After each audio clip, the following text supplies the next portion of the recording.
Hello everyone, welcome to Everyday Prelims series of Shantha Lakshmi IAS Academy. So in this Everyday Prelims series, we are going to learn or discuss about the 5 topics, daily 5 topics that too from the prelims perspective. Prelims based topics from that particular day's current affairs, that is from the Hindu, Indian Express as well as from PIB, so that you can be prelims ready. So today let's discuss the topics of 2nd of September 2025. First, we are going to discuss about the Air Quality Life Index 2025. Second, about the Ceribo. And third, about the Account Aggregator. Fourth, about the International Association of Genocide Scholars. And finally, Chart African Country Mapping. So our first topic, there is the Air Quality Life Index 2025. So why we are discussing this? The name itself tells us that this is an index. So this index has been released, and that index told that all of India lives in areas where the annual average particular matter pollution level, that is especially with respect to the PM 2.5, this exceeds the WHO annual average limit of 5 microgram per cubic meter. So this is the one aspect or the one report from this Air Quality Life Index 2025, which is saying that all of India, see, all of India lives in areas where the areas have exceeded the average annual particulate matter, that is a PM 2.5 level, which is given by the WHO annual average limit as 5 microgram per cubic meter. That means the areas are having more than this 5 microgram per cubic meters particulate matter 2.5. It is a kind of air pollutant which includes the soot and dust having a diameter of 2.5. So let's see what about this data and the findings of this air quality life index and also the basic details of this air quality life index. So coming to the data of this Air Quality Life Index 2025, it said that this data is with respect to India only. It said that India is among the top 10 most polluted nations in the world. India is among the top 10 most polluted nations in terms of air pollution. This is in terms of the air pollution, that is also particulate matter 2.5. And since 1998, this pollution has increased 63%. 1998, this pollution has increased 63%. And here the PM 2.5 levels are 8 times higher than the WHO mandate. PM 2.5 levels are 8 times higher. That is the higher than the WHO mandate. The WHO mandate is 5 microgram per cubic meter. These are 8 times higher. That means we are having 40 micrograms per cubic meter. And here it is saying that 46% of the India's people live in areas where the national annual PM 2.5 standard of 40 microgram per cubic meter has been breached. So we have this national annual PM 2.5 standard, that is the 40 microgram per cubic meter. And regarding this also, 46% of India's lives in areas, this standard has also been breached, which has violated, and we are having more than this national standard. And this national standard of PM 2.5 has been given in the National Clean Air Program. And next comes this with respect to this National Capital Territory of Delhi. So in Delhi, the pollution is shortening people's life expectancy by 8.17 years. So this is the data given by the Air Quality Life Index 2025. These data you can use in your mains answers also while answering your environment questions related to the air pollution question. And next coming to the air quality life index. So what is this index? It is a pollution index which converts the air pollution concentrations into their impact on the life expectancy. So this air quality life index, right? Life index. So what this pollution index will tell us means it will convert the air pollution concentrations, and they will get some data and some using some metrics. They will say how this air pollution is impacting on the life expectancy. So this is this air quality life index. So it is developed by the University of Chicago's Milton Friedman, who was a distinguished service professor in economics, Michael Greenstone, and his team at the Energy Policy Institute at the University of Chicago, EPIC. So remember, this air quality life index is in short is a pollution index which converts this air pollution concentrations, and it will tell how this air pollution is impacting this life expectancy. Now moving to a second topic, that is this Cerebro. So India introduced this Cerebro, which is a portable non-invasive brain injury diagnostics device. So this Cerebro is a diagnostic device. We'll see about this Cerebro in detail. So this is a novel handheld. That means which we can carry through hand.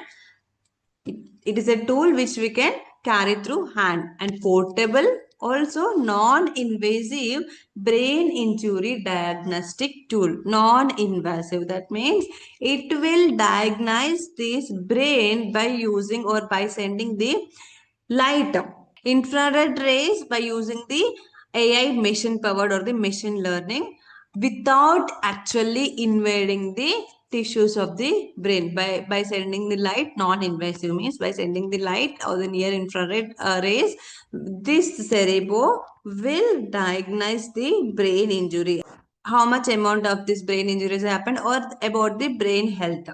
And it is developed by the Indian Council of Medical Research mainly, and in collaboration with the other institutes. Those are the Medical Device and the Diagnostic Mission Secretariat, AIMS Bhopal, NIMHANS Bengaluru, and the Bioscan Research. It was built on the advanced near infrared spectroscopy technology and powered by the machine learning. So with this spectroscopy, so that device will be able to penetrate into the brain, and it will give the data about the brain health. So what is the use of this cerebro tool? It will diagnose the traumatic brain injuries, intracranial bleeding, as well as the edema also. So these are safe for using in infants as well as the pregnant women because of the radiation free, as it is near infrared spectroscopy, and it is non-invasive, right? Non-invasive.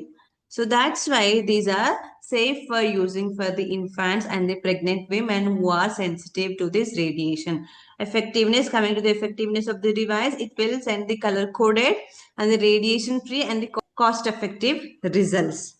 Coming to the significance of this cerebro, so this cerebro will be deployed in ambulances, trauma centers, rural clinics, and disaster response units.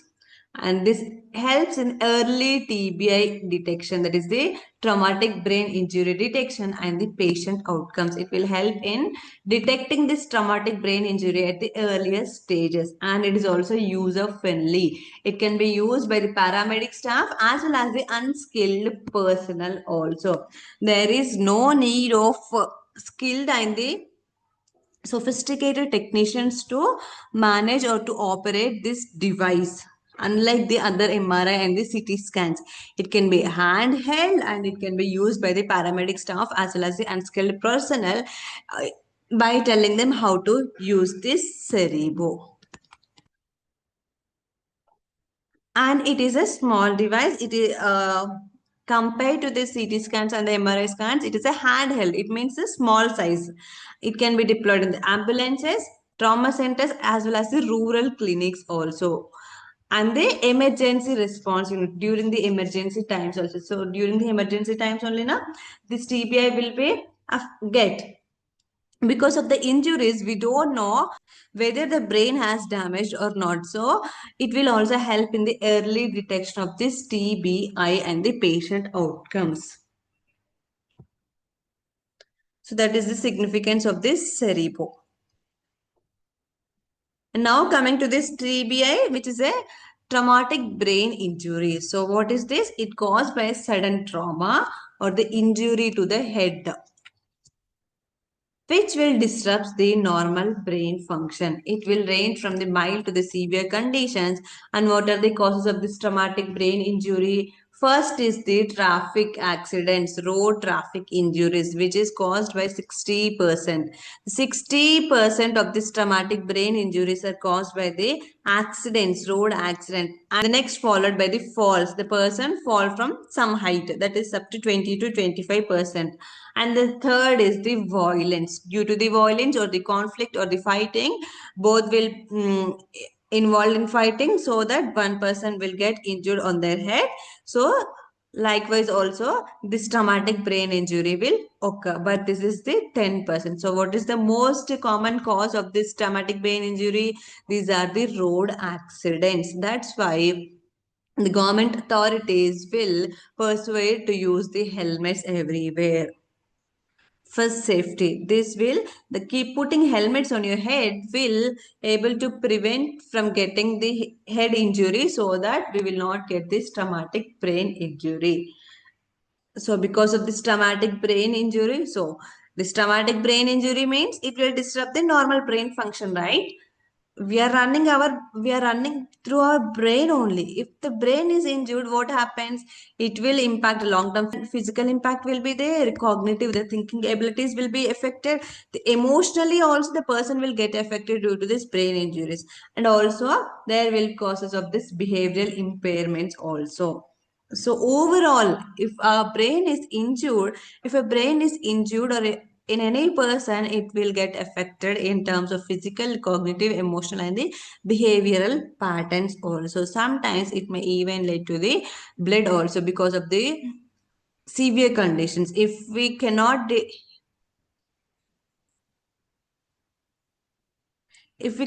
detect this traumatic brain injury at the earlier stages, it can lead to the severe cases and the loss of lives also. So this is about the cerebro and the traumatic brain injury. Moving to a third topic, that is the account aggregator. So why we are discussing this? So today is the 2nd September, right? 2nd September 2025. So we are celebrating this 4 years of the launch of this account aggregator ecosystem, which is one of the India's digital public infrastructure. So this account aggregator was launched on 2nd September 2021 by the RBI as an intermediary. So we'll see in detail about this account aggregator. So it was launched on 2nd September 2021. So what is this account aggregator framework? So it will allow the users to aggregate to store their financial information from multiple sources and share it with the service providers. That's how it acts as a intermediaries. So what is this account aggregator means? Aggregator means you will pull up all the information from several sources and you will store here, and from them this information will be again sent to other persons or the other entities, whoever is needed. So this is the intermediary between the sender as well as the receiver, right? So this is the aggregator framework in terms of the financial institutions or the financial information. So this was launched by RBI on 2nd September 2021. So today we are celebrating its 4 years. And during India's G20 presidency, that is in 2023, it is recognized as the digital public infrastructure. It is a digital public infrastructure where it can store the data of the financial related matters or the where it can store the data of the financial accounts of the customers or the users. And in 2016, the RBI issued master directions for this account aggregator framework. We'll see about these directions. So before going into the directions of this RBI of 2016, let's see the working of this account aggregator. See, this has three components: financial information providers. One is the financial information providers, and second is the financial information users, and third is the account aggregator.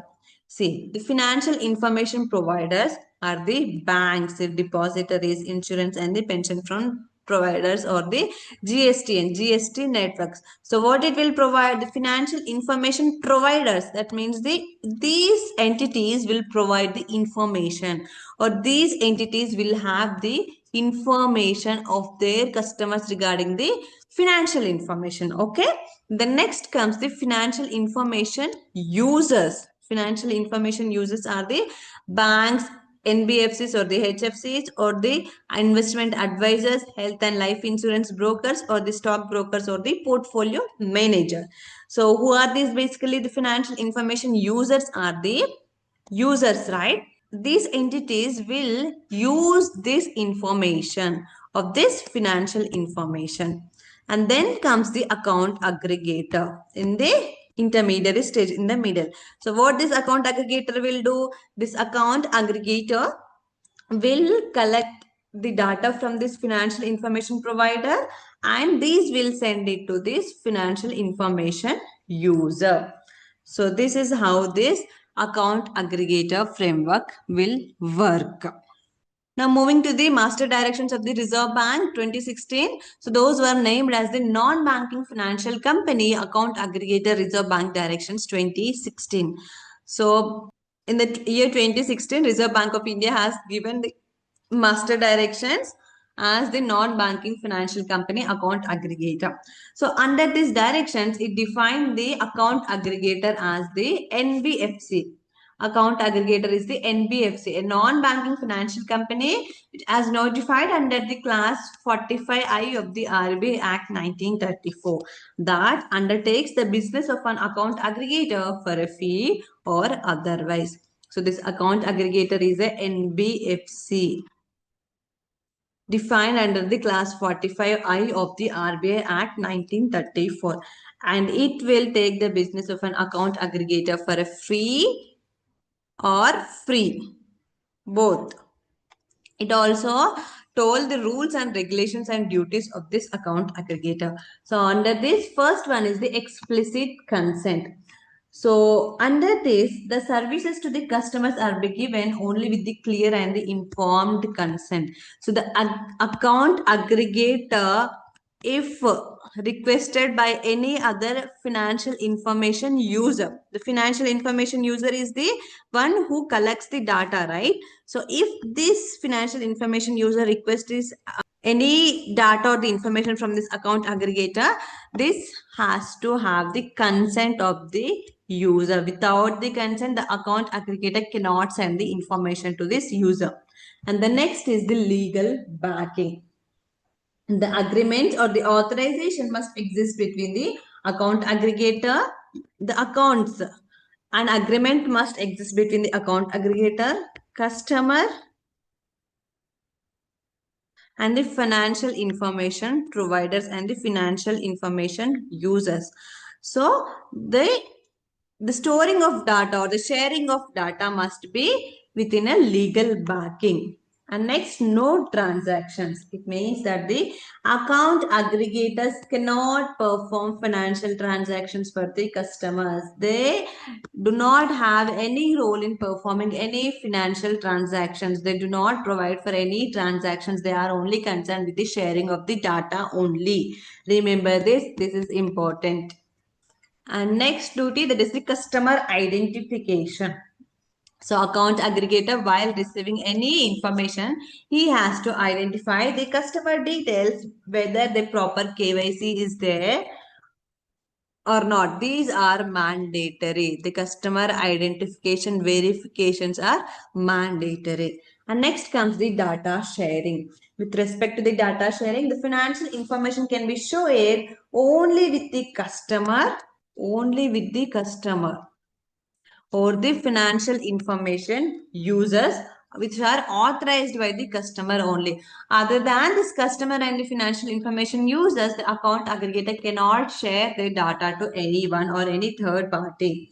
And coming to the next one, that is the restricted business. The account aggregator can do only the account aggregator business only. No other business activity are allowed. And next, the no data storage.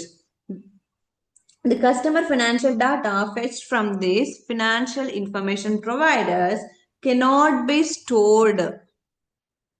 Cannot be stored. The account aggregator cannot store the data of these customers of the financial information provided by the financial information providers. They can only act as the intermediary and they can only act in terms of sharing only, but they cannot store the data of the customers.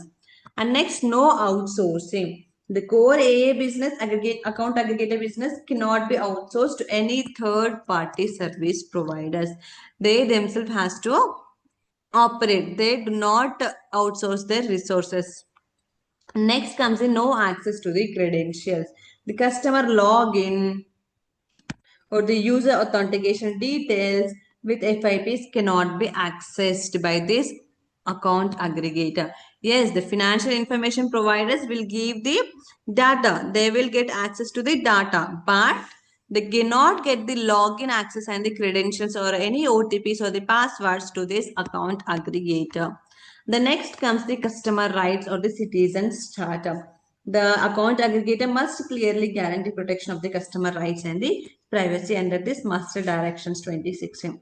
And the next comes the discrepancy rule. See, if this account aggregator data differs from the financial information provider's data. So what is the ultimate data, which is the correct data?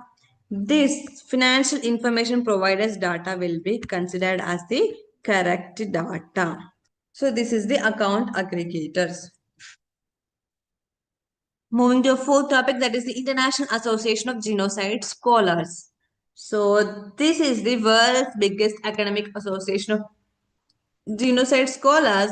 This institution has passed a resolution saying that legal criteria have been met to establish that Israel is committing a genocide in Gaza. So this association was told that legal criteria has been met so that we can say that Israel is committing genocide.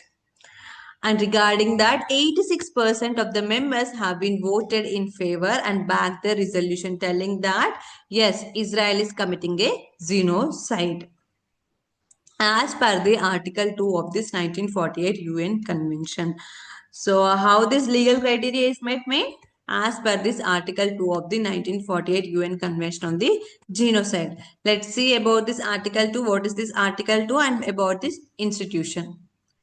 So this Article 2 of the 1948 Convention, that is the Convention on the Prevention and the Punishment of the Crime of Genocide, which is mentioned in the Article 2. So it says that the genocide means any of the following acts committed with intent to destroy in whole or in part a national, ethnical, racial or the religious group.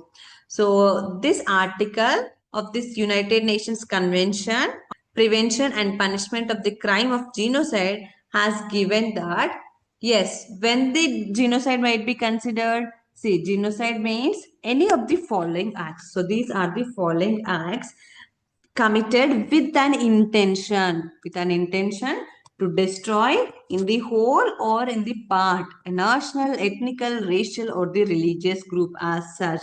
So now Israel is committing that only, right? It is by intentionally it is committing a genocide, that is destroying the Hamas or the Palestinians in the Gaza Strip.